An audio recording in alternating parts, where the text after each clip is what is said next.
Hey Mal, it's Dad. Just wanted to see how you're doing. Love you. Call me back.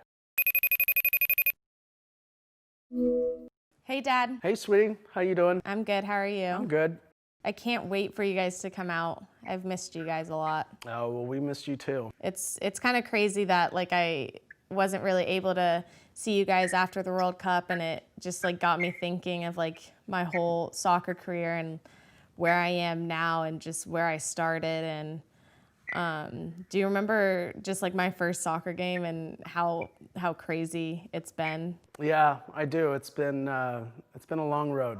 When did you realize that I wanted to be a professional soccer player?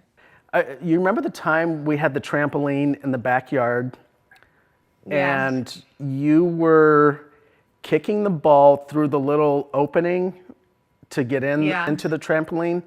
That was the moment when I knew that this could be a possibility. Yeah. Because you did it 10 out of 10 times and you were just laughing and I'm like, that was lucky, that was lucky, that was lucky. So I don't know. Both Mom and I saw a passion and it just wasn't normal. Bree would kind of mess around with the soccer ball, but not even close to what you did. You always had a soccer ball at your feet. Yeah. Do you remember what the biggest difference between me and Bree growing up was? I think Bree was, kind of the better athlete. I think you were the more focused athlete. Yeah. I've accepted that. No, but you were just dead set on, wanting to, as you always said, be the best in the world. So question, because I remember with you growing up, you always had this thing for Ronaldinho. Yeah. What's the deal with that? Well, have you ever seen him play? Probably not, because you didn't really watch soccer. Well, maybe. Let me see, golf or soccer? Golf or soccer? Yeah, you would watch golf. I'm just kidding. I've told you this before that soccer makes me feel free and creative, and that's exactly how he plays, is this free and creative style of play. And so, I mean, he's been an inspiration of mine. Maybe you should watch him. Maybe I will. Why were sports so important for our whole family?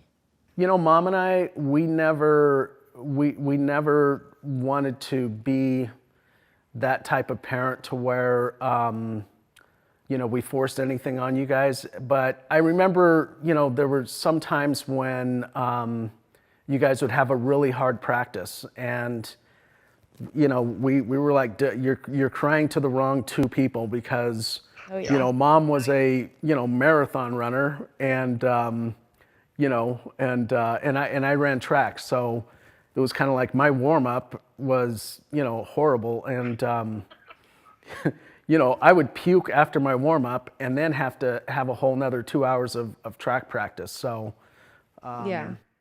So I don't think you there guys was didn't any. really have much sympathy. Yeah, there was no sympathy from Mom and I. We were just kind of like, if this is what you guys want to do, and if this is the level you want to do it at, then, just do it. When me and Bree would be playing bad or whatever, and all you would say is, "Come on, Mal." Yeah.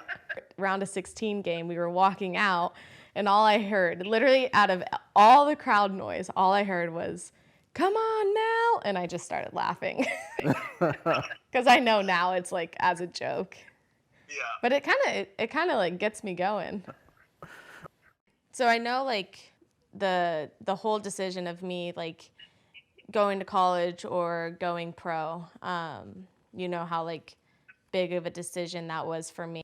I never really asked you and Mom, did you guys ever have any worries? There was a time when I remember you did call and you were like, I don't know if I can do this. And, honestly, Mom and I were concerned because out of everything you've ever been through, we've never heard you say, I don't know if I can do this. We were kind of like, okay, we need to step in as Mom and Dad again and do whatever we need to do to help her achieve her goals. But you know, and honestly, it was one of those things to where we sat down and we were like, look, you know, give the girl a fair shake. She's just out of high school. She's never done her own laundry, never cooked by herself, never done a lot of Whoa, things. whoa, wait. What about do your own laundry? Actually, Mom would do my laundry. Yeah. But I would okay. be able to like whip up some like mac and cheese or something. Yeah. Well, you know, you're a pro athlete. You can't live on mac and cheese. So. True. Were you just as nervous for my first professional game as you were for my first game with the U.S. team? That kind of thought crossed my head, like, oh my God, don't screw up. But. I was saying the same. But it was funny though. You know, you got in, and it was probably one of the most electrifying, proudest moments that Mom and I have ever had, to see you score that first goal. And honestly, it happened so quick. We were like, you know, and the two girls that we were talking to, they were like, you know, just hugging us and everything. And I'm like, okay, you know, the U.S. scored. And they were like, no, your daughter Mal scored. And we didn't even know until we saw it on the replay. So. Typical. Do you remember when I was in 6th grade though, and I wrote in my yearbook that I wanted to be a professional soccer player and be on Team USA? It's funny because Mom and I thought about that, and it was just kind of like, okay, you know, that's one of her dreams or whatever. And, you know, wow, here you are now. Go figure. I want to know, like, what has your proudest moment, what has it been? You know, honestly, and Mom and I have talked about this, our proudest moment, it's not a soccer moment. It's that you are still who you are.